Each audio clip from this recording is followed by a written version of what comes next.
This is the GTN Show, and oh boy, did you see the racing the weekend? Yeah, I did. There was some exciting stuff. I mean, Daniela certainly got pushed, and then there was that head-to-head battle with Andreas Dreitz and Alistair Brownlee, which was pretty exciting. Yeah, it sure was. Well, we're going to be catching you up on everything that went down there over the weekend, as well as discussing whether swimmers have an advantage in triathlon, or cyclists, or runners.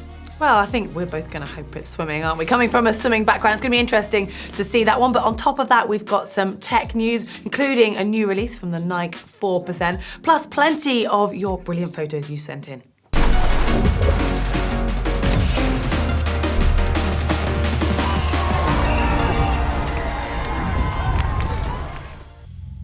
Well, as discussed, there was some incredible racing over the weekend. We had some super fast swimmers stringing out the field in the swim at WTS Bermuda. We had Andrew Starkovix laying the hammer down at Ironman Texas. We also had Laura Philipp dropping an incredible run split at Ironman 70.3 Marbella, which leads us on to discuss which is the best discipline, well, to produce the biggest impact during a triathlon. Is it better to be a super swimmer, super biker, or a super runner?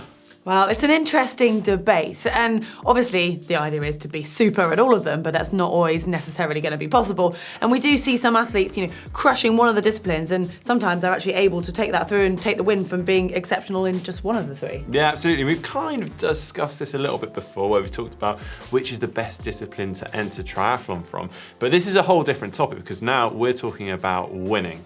And I guess this comes down to the type of racing we're doing as well. Well, yeah, I mean, take ITU racing, for example, and, no matter how an amazing runner you are, if you're not in that group at the end, you're unlikely to be able to run through, so you've got to be a good enough swimmer to get into the pack to then have the run at the end. Yeah, it's almost race over if you're not there after the swim. But in Ironman racing, you've got a little bit more time to play with, so if you maybe come out a little bit further down on the swim, which Lionel Sanders tends to happen for him, although maybe not the best example after Kona, but he can then bike his way back through and really cause some damage. Yeah, but I guess it depends how much you expel by doing that and how much energy you kind of going to put in. And then I guess it leads us on to the type of race, or even the terrain of the race, because if it's a hilly bike course, then it's going to lend itself more to cyclists than a flat one, when if you're in the pack on a non-draft legal race, then you maybe don't need to be as strong a cyclist and you can save it to the run. No, absolutely. And it's not just us thinking about this either, because there's been, countless governing bodies out there, national teams thinking about this. I know British Triathlon, for one, they have actually looked into this, and in the past they really looked for strong swimmers to come into triathlon with the hope that they'd sort of teach them a bit of biking and running and hope that they'd go and win some medals. But they actually had something called the Triathlon Gold Programme, a really imaginative name there, but they basically sourced really strong runners, international runners, brought them into the sport, trained them up on the swim and the bike, and actually Adam Bowden and Mark Buckingham are two of those athletes, so it's obviously worked out pretty well for them. Yeah, I mean, that's ITU, but then I think we're seeing a bit of a shake-up in long-distance racing, because formerly it has been the likes of Rinny Carfrey, who maybe the swim isn't as strong, but you've got Lucy Charles in there now mixing it up, and I think some of the long-distance athletes are reassessing their swim and how important that is, so it kind of comes in waves as well as the athletes change. That's a really good example, and that's definitely happened for Daniela Ryf. You've seen her having to to focus on the swim a little bit. Yeah, exactly. Well, we would like to throw this out to you here now, so we are asking you, which sport is better for triathlon? As simply, is it swim, bike, or run? And we're going to be pretty brutal here. No fancy answers, just pick one of them. You can enter that poll by just clicking up here.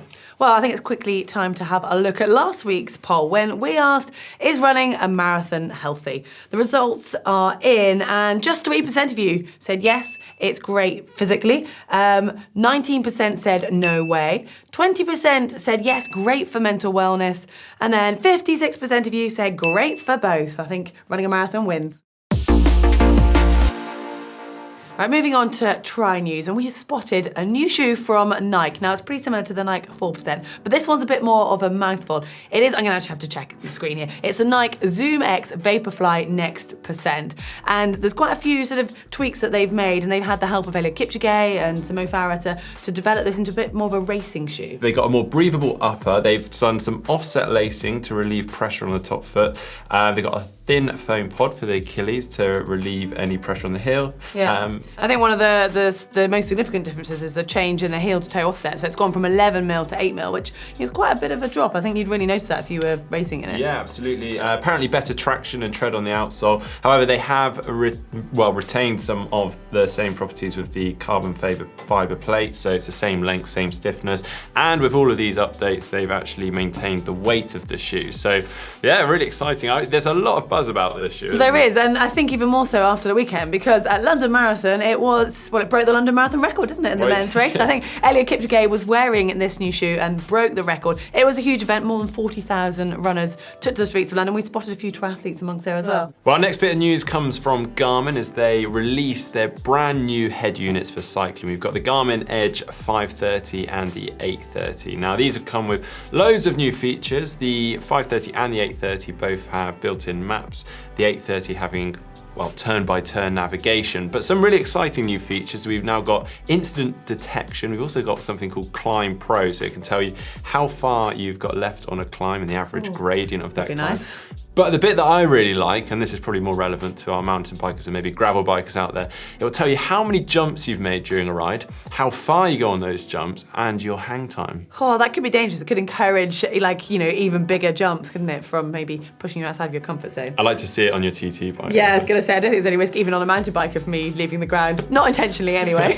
But in other news, we've got a new partnership from Zip and Zwift. They have created the new Zip High-Speed Desert Challenge, which is going to be on the new part of the Watopia course, which is the flat desert section. And you've got a chance to win some Zip wheels. Yeah, we've got the 858s for both the front and the rear. Yeah. But even for those actually just completing this, they get the new kit which comes with that. Yeah, it's pretty cool. So it's this weekend coming. It's the 4th and 5th of May. I think it starts at 9 a.m. Central European time on the 4th of May and runs through until 8:30 a.m. on the 6th of May. And there's actually races or events going every 30 minutes. Yeah, but actually to get those wheels, you don't have to win the race. It's just keep that one quiet. Yeah, I know. Be cruising along on the weekend. You don't have to work quite so hard for it, but it will be allocated to a random person within a level A, level B, and level C events. Yeah.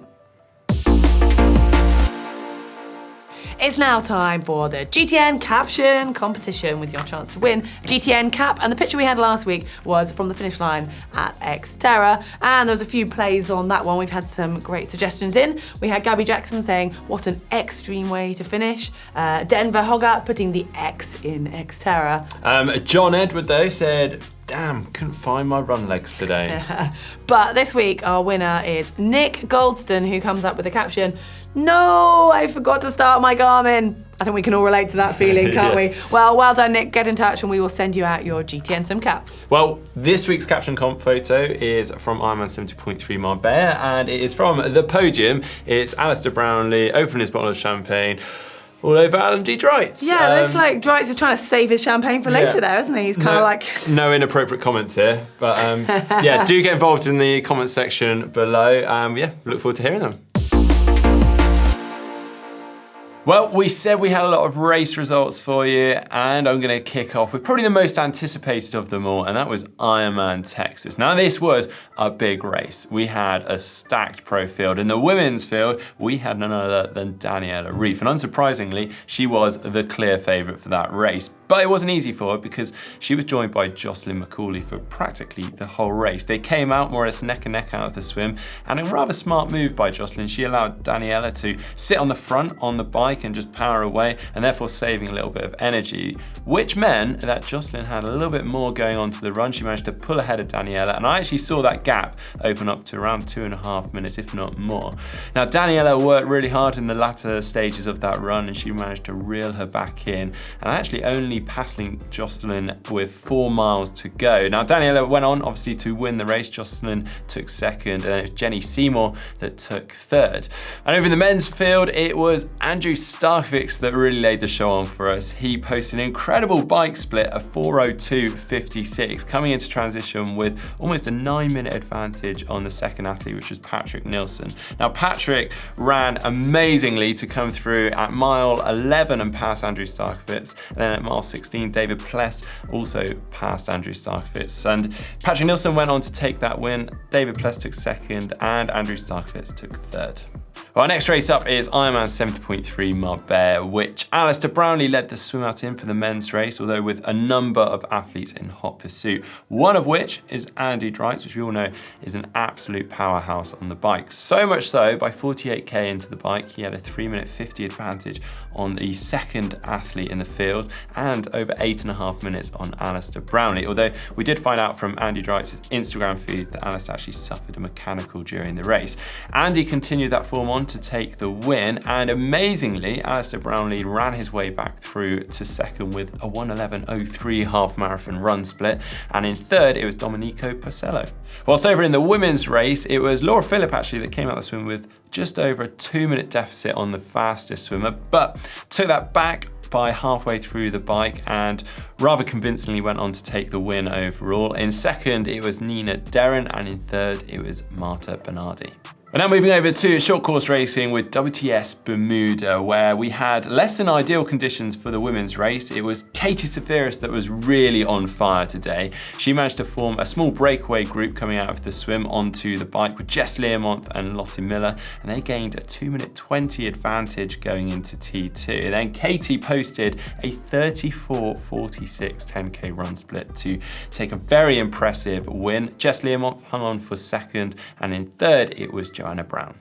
Whilst over in the men's race, it was Vincent Louis that really tried to string that swim out, and he did a very impressive job of it, although was joined by around 20 other athletes going onto the bike, and that group only got larger as the bike went on. But going into the final lap, a small breakaway was attempted, although it didn't really materialise to much. So it really came down to a run race, and it pretty much came down to a sprint finish, in fact. Dorian Connix managed to edge ahead of the others to take the win, and it was Javier Gomez that was back into ITU Racing that managed to pip Gustav Eden for second place, and last year's podium finish, Gustav took third.